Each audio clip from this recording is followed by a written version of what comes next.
I often get asked by people what the best ways to support their loved one who's experiencing a schizophrenia spectrum illness is and, what they need and how they can be most helpful for that person. I also know that it's really difficult to know how to verbalize what you need if you are someone who's living with schizophrenia in terms of asking for specific supports from your loved ones. And so in this video, I'm going to be going over what I find to be the most helpful from the support people in my life.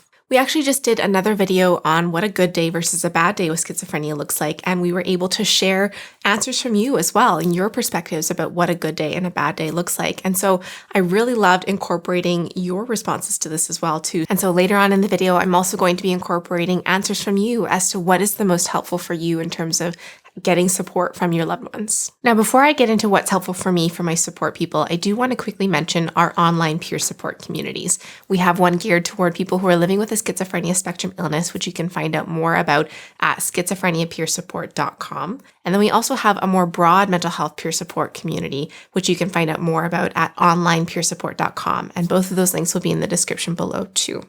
And also just a quick reminder that if you find the content we post on this channel helpful and you want to help support us in creating more content like this, please consider becoming a patron today. You can find out more at the description below. Okay, so what has been helpful for me from my support people in terms of managing and navigating my illness? So I think to start off with, if you are supporting someone who's living with a mental illness, I think you really need to come at it from an empathic and compassionate perspective and really have a desire to learn about their experience and to, come from a place of bearing witness and kind of validating their struggles or, just being an empathic person that they can turn to. Something in particular that has been helpful for me is just sitting with me in whatever it is that I'm experiencing and listening if I want to share, but really just being present with me. It's been really helpful when I'm in a difficult period, struggling with depression or symptoms or whatever, and I just can't really do anything but sit and cozy up in a blanket or something and just exist. It's really helpful for support people in my life, be it partner, friends, to just sit there with me and to just be there, bear witness, and just be present with me. That can be immensely helpful. And I think that a lot of times people think that they need to say something or they need to actively be working towards fixing whatever the problem is. But sometimes really all that's necessary is just being present there with the person.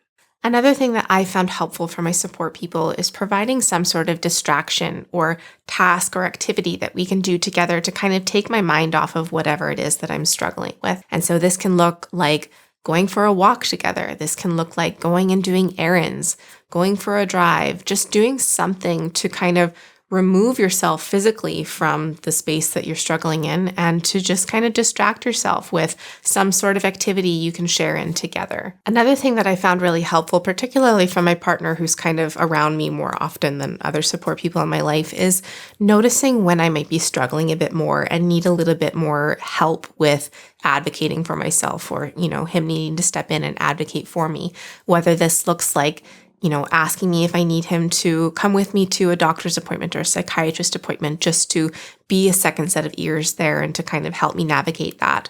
Or if I need help booking a doctor's appointment or getting my medication or whatever that, advocacy aid role could look like is really helpful in periods where I'm struggling a bit more.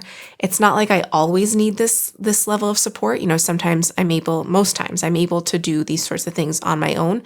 But when I am struggling a little bit more, I really, really appreciate and really need a little bit of extra help with those sorts of things. Now, the next one that I want to talk about is something that my partner does. And you probably have to have a bit of a closer relationship for this to be effective and not to feel like they're pointing out some sort of flaw in you, but he tries to give me gentle reminders for things that I maybe don't notice or realize need to be done within the house or with my own personal taking care of myself or taking care of our family or those sorts of things.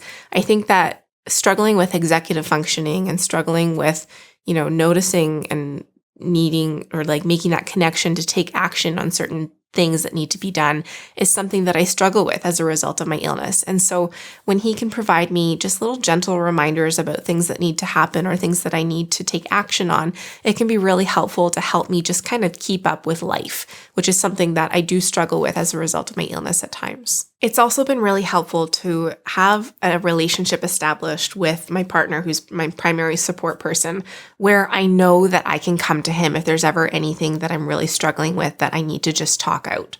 And I know that he will come to that conversation openly and empathically and just try to kind of listen and help me figure it out if I need help with that, or just, hear me out if I just need someone to hear what I'm struggling with. And that can be really, really helpful, just having someone who is there to listen. And that kind of brings me to another thing that I want to touch on in regards to how to properly support someone, or how to effectively support someone who's living with an illness like schizophrenia. I think it's really important to understand that you're not always going to be able to fix things for them. In fact, you're probably rarely going to be able to, fix things for them. I think that your primary role is to kind of hold their hand through difficult things and to be there as a source of support rather than someone who can, fix everything for them and make everything better, because that might just not be possible or a reality. And then also just a reminder that you kind of need to be following their lead and really listening to what their goals and desires and needs are, and kind of taking a step back at times and realizing that you don't maybe always know what's best. You may feel like you know what's best for them and what steps they need to take or what needs to happen for them, but ultimately it is their life and they need to feel a sense of autonomy and control over it as well. And so what can be the most helpful is just talking through that with them and kind of trying to help maybe guide them towards things that you think might be helpful, but ultimately following their lead in terms of what they want and what they want to happen. Okay, so that was kind of an overview of what I personally have found the most helpful from the support people in my life, primarily my partner. But now I want to read some responses from you, our audience, about what you have found to be the most helpful from your support people. Okay, so the first one is, my boyfriend had never ever made a comment on how our apartment needs cleaning. Cleaning is my responsibility, we decided together, as I'm currently not working, or when I'm behind on my personal hygiene, and generally accepts everything about me, gives me space or support when I need it. I appreciate it a lot, and it helped me get more comfortable with myself as well, and accept that there are times when I just can't be productive. It actually helped me build healthier habits. So that's really great in terms of giving a little bit of space and compassion and understanding to someone who may be struggling with keeping up with tasks. That can be really helpful. For me, it probably is still helpful to get, gentle prods to still do these things. But if it's helpful for you to just kind of let it be, then that's great. The next one is, my mom is my main support person. The biggest thing she has done to help me is educating herself on schizophrenia and being understanding of everything it entails. She will make phone calls for me when I can't and helps me with big projects like cleaning my room. I think patience is the greatest gift you can give to someone struggling with mental illness. And don't forget to celebrate the wins, no matter how small. Getting encouragement that I'm on the right track can make a big impact on my day. So I really like this one. It really sounds like, your mom is doing a great job of just being a supportive presence in your life. I really like the educating yourself component. I think that's a really great way to be able to offer more support and to be able to just kind of understand a little bit better what your loved one is going through. And then, yes, of course, having patience is really, really important too. And I like how she pointed out celebrating wins, no matter how small, and just kind of being there as, kind of a cheerleader for them too when they're going through difficult things. The next one is, my daughter is my support person. She helps with various things, but I love to go places with her. I can't drive and I am isolated. When we go for coffee, the library, an arts and crafts show, etc., I love it. I feel just like a regular person with no mental health issues. So this is kind of along the lines of what I was talking about distractions and just kind of doing some sort of activity or something together that can kind of take your mind off of, navigating your mental illness, and you can just kind of feel like a person connecting with your loved one, and it can be really helpful. My partner has been my biggest support person. Their patience towards me has been a gift. Whenever I need help or support, they're there. So that's great. Patience, again, is really wonderful. I love it when people check in to see how I'm doing. A lot of people are uncomfortable around people with schizophrenia and distance themselves, but when people check up on me, it makes me feel like I matter. So I like how they pointed out that people are oftentimes uncomfortable around people who are experiencing schizophrenia or managing symptoms and whatnot. And I think that that can be a barrier for people who are wanting to support someone, but they feel uncomfortable around them. And so that, I guess, is some work that needs to be done on the part of the support person to just kind of try to get more comfortable with schizophrenia. So whether that's educating yourself, whether that's asking your loved one more about their experience and just trying to just get more comfortable with it, and being around them and supporting them in that way can be really beneficial to fostering more of a supportive dynamic. My mother-in-law helps me. It touches me how willing she has been to walk through the metaphorical fire of mental illness with me, especially when I refused to get treatment. I didn't have a diagnosis, and would stop taking my medicine. Big things, small details, she holds my hand. I really like that it's your mother-in-law who you find is your biggest support. I think that's probably not a relationship that people would expect to be the biggest support. So that's really great that you're feeling that sense of support from her as well. For a long time, I didn't talk about my mental health to anyone. When I ended up as an involuntary patient, I thought my husband would divorce me. He turned up with breakfast. I love this one. I think that that's a struggle for people who are navigating a mental illness like schizophrenia, is feeling like they're going to be judged if they struggle outwardly, or, people are going to leave them and whatnot. And so I completely understand this fear of your husband leaving you, but to know that they turned up with breakfast and just, little actions like that and little acts of care and love like that, like just bringing breakfast and sitting with them and eating breakfast together during a difficult moment can mean the world. What helped me a lot in the beginning was that my family stopped giving me good advice on what to do or things to try. I asked them to stop giving advice and to stop talking about my illness because the pressure was too much. So them not helping helped me a lot.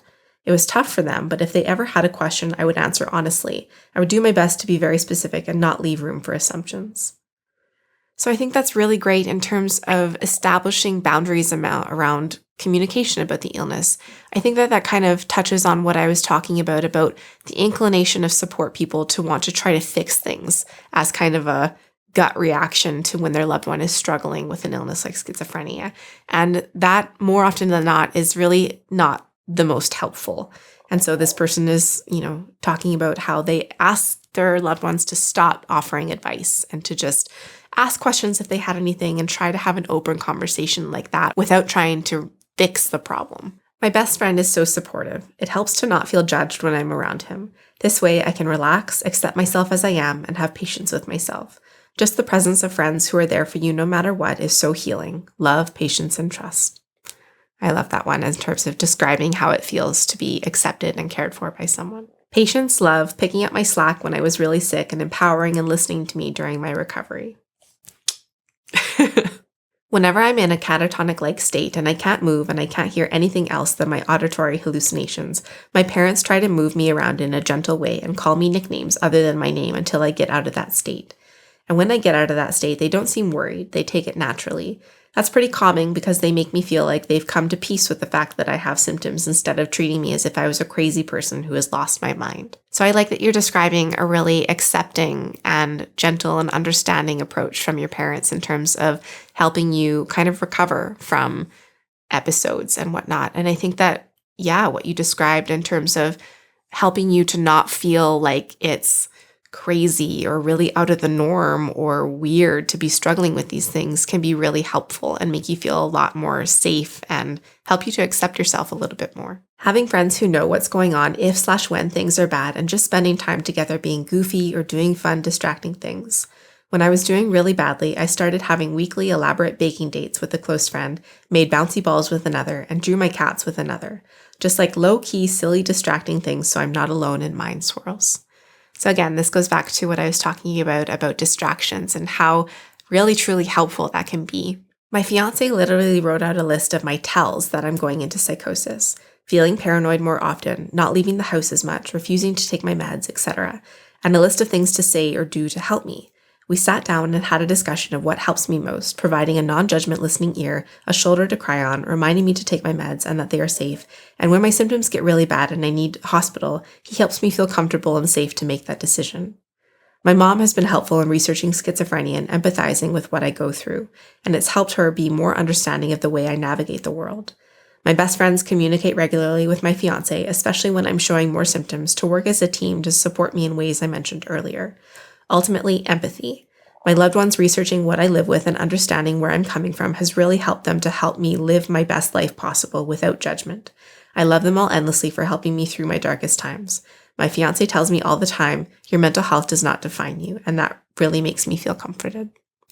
So this sounds really wonderful in terms of having created a really strong support network that really works together to support you through difficult periods. And I really like that.